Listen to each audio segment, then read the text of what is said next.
না না, এই হার আমরা কিছুতেই মানি না। সাকিব আর মুস্তাফিজ আমাকে মনে কষ্ট দিচ্ছে, তাই আমরা এই হার মানি না।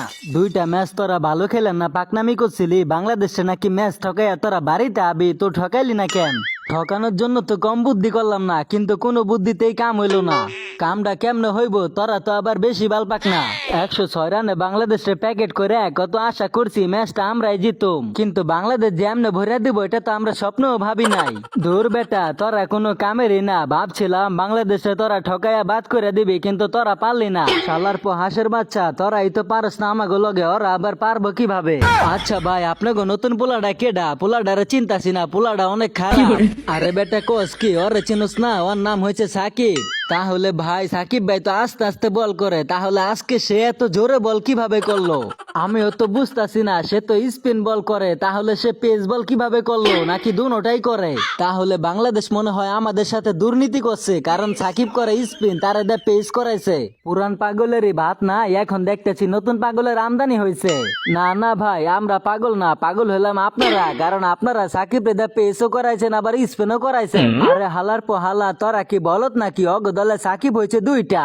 তাই নি ভাই, আগে কইবেন না? আগে কমু মানে তোরা খেলছস, তোরা জানোস না? তোরা তোদের প্ল্যানিং সাজাই নিবি না? প্ল্যানিংটা কেমনে সাজামু ভাই? প্ল্যানিং করলাম এক সাকিব রে নিয়া, ভৈরা দিল আর এক সাকিব আইয়া। হালার হালারা, তোরা পারস না এক সাকিবের লগে, আর এখন আছে দলে দুই সাকিব, তোরা কেমনে পারবি?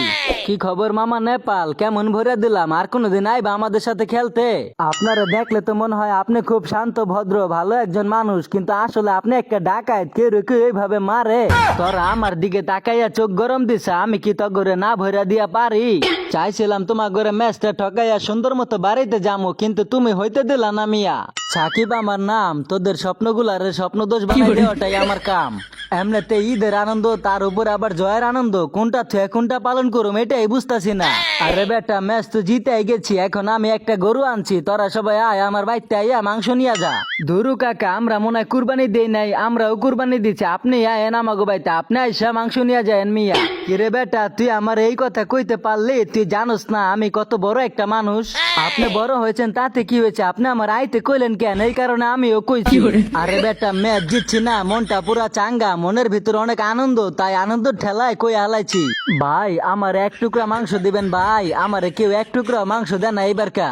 আরে বেটা রশিদ, তুই কান্দিস না, তুই আমার বাড়িতে আয়, আমার বাড়িতে আইসা তোর যতগুলো লাগবে তুই নিয়ে যাইস। তাহলে ভাই আমার এক টুকরা দুই টুকরা দিয়েন, এক টুকরা খামো আমি, এক টুকরা খাইবো আমার বউ। আরে বেটা সমস্যা নাই, তোর যতগুলো লাগবে আইসা নিয়ে যা, কোনো ব্যাপার না।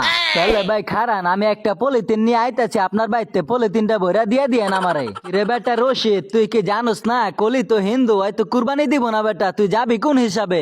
আসলেই তো ভাই, ওই হালাই তো হিন্দু, হয়তো কুরবানি দিব না, আমি তো ভুলেই গেছিলাম।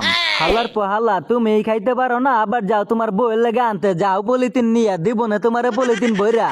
কলি ভাই, আমি একটা টুকরো মাংস পাই নাই, তাই তোমার কাছে চাইলাম। তুমি এইভাবে আমার মনে কষ্ট দিতে পারলা, তোমার বিচার আল্লাহ করবো।